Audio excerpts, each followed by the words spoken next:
So, you and I don't know each other very well yet, but I do think you are going to get to know me very quickly. As I mentioned earlier, I'm a singer-songwriter by trade, and I write sermons pretty much the same way as I write songs. I think they're a very similar job. And part of the job that I take super seriously is self disclosure. Artful, boundaried self disclosure, when it's used the right way, is one of the most powerful tools any storyteller has in their toolbox, I think. So, right off the bat, even though we just met, hello, allow me to disclose. About 9 weeks ago, I received gender affirming top surgery, which is essentially a double mastectomy intended to masculinize or androgynize the chest. It's a major surgery. The recovery has been a little intense, and not just physically. During the first 6 weeks following the surgery, I had to be bound pretty tightly with ACE bandage, like 24/7. The only times I got to actually see my post surgery chest were when I unwrapped to bathe and change the bandages. In those moments, I would just sort of objectively stare at my new body in the mirror, not quite believing it was mine yet, not quite feeling a physical connection with what I was seeing yet. And then I'd wrap right back up again and go about my day, feeling just like I was wearing a chest binder or a compression top, which is a feeling I was familiar with from my pre surgery days. So I was in this sort of stagnant limbo. I'd done the big thing, right? I got the surgery, and then it was as though nothing had changed. I spent my days with my chest in bindings, and when I did look at it, it didn't feel like mine yet. This disconnection with my body, due to my inability to see the reality of my new chest, was pretty emotionally taxing, as you might imagine. So I knew around week 3 or 4 of recovery that I needed to find a way to connect with the reality of my new chest, even without being able to look at it. I needed to be able to know, to feel, to believe the truth of it. So I would sit with my eyes closed and one hand on my bandaged chest, and for a few minutes, I would just imagine. I did this as often as I could whenever I caught myself not believing the truth that my chest is new now. I would pause and imagine, and I would imagine until I believed it.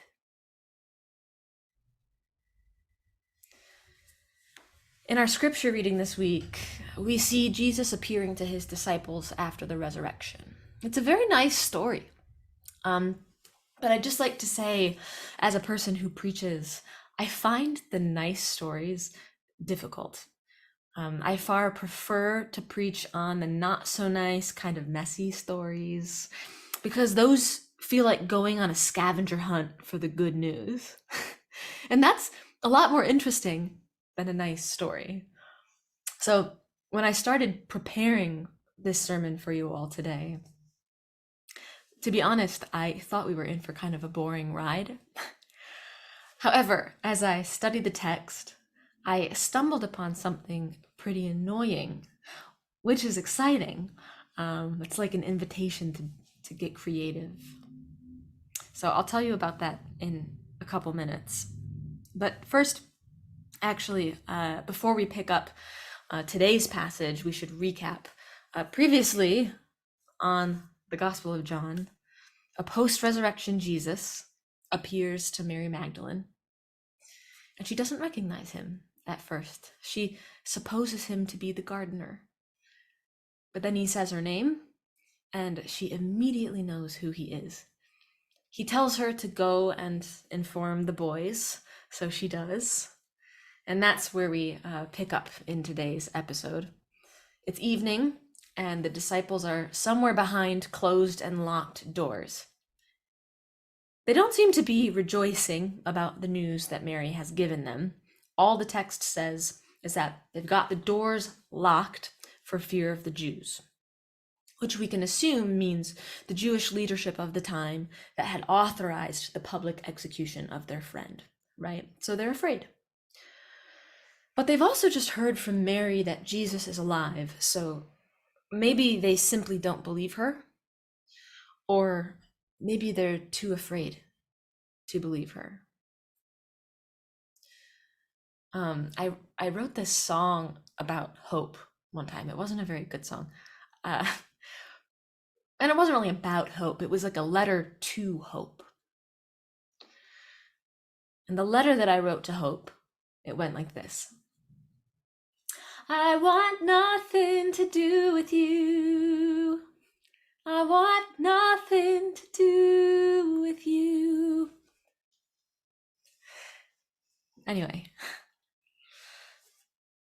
despite all the doors being locked where they were, Jesus appears in the flesh in the room with them. And then the text says, the disciples rejoiced.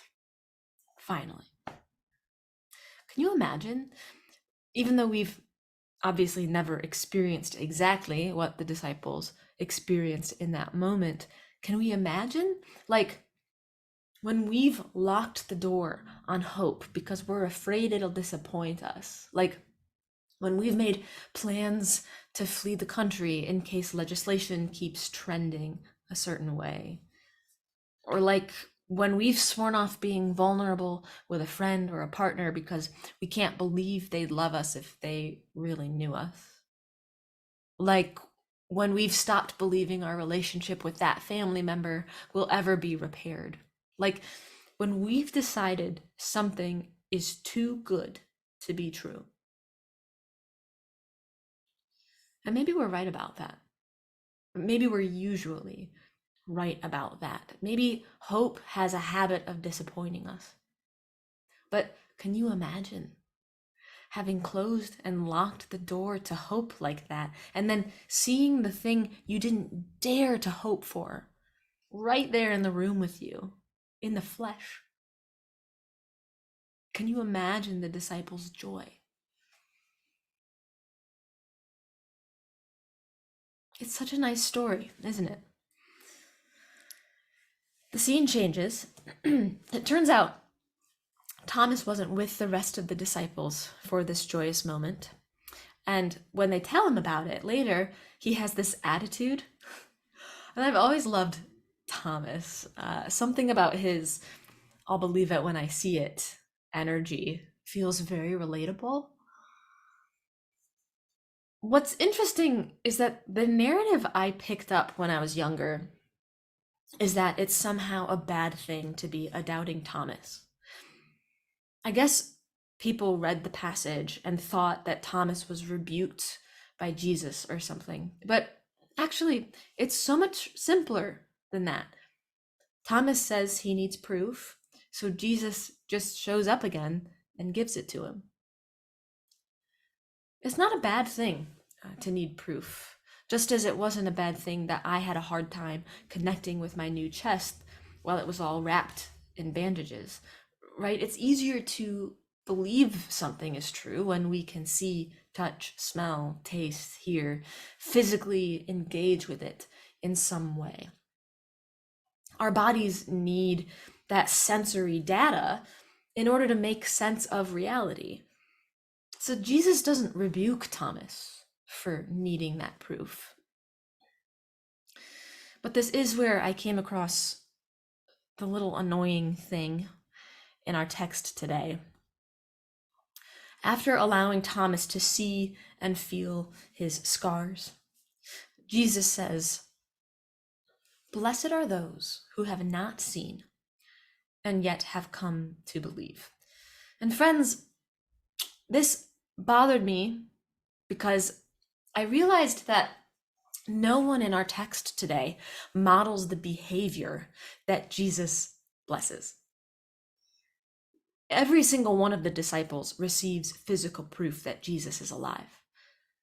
Thomas is the only one that we hear asking for it, but he's only asking for something that all the other disciples have already gotten. Jesus appeared in the flesh to all of them. So, how could Jesus expect us, to believe in his conquering of death? How could he expect us to have this hope without physical evidence? It isn't modeled for us in the text. Well, maybe Jesus doesn't expect that. I took another look at that verse. It's verse 29, chapter 20 of John. Blessed are those who have not seen, yet have come to believe. Blessed are those. Blessed are. That sounds like a beatitude. You know, the Beatitudes. Blessed are the poor in spirit. Blessed are those who mourn. Blessed are the hungry. Blessed are those who have not seen and yet have come to believe. When he offers the Beatitudes, Jesus isn't cursing everyone else, right? He isn't saying that everyone else sucks. Of course not, right? He's not saying that people who are happy or well-fed don't belong in the kingdom of heaven. That's ridiculous. He's only saying that the people who are not blessed by this world are of the utmost importance to him. The people this world would neglect to bless, Jesus blesses. So what if this blessing at the end of today's passage is not some passive-aggressive rebuke against us when we need proof in order to believe? What if this blessing is a beatitude?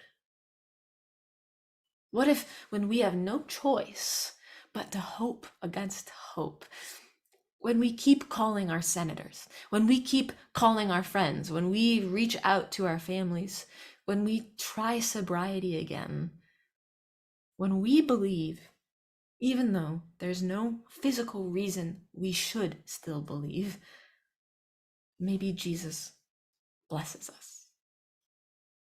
Blessed are those who have not seen and yet believe.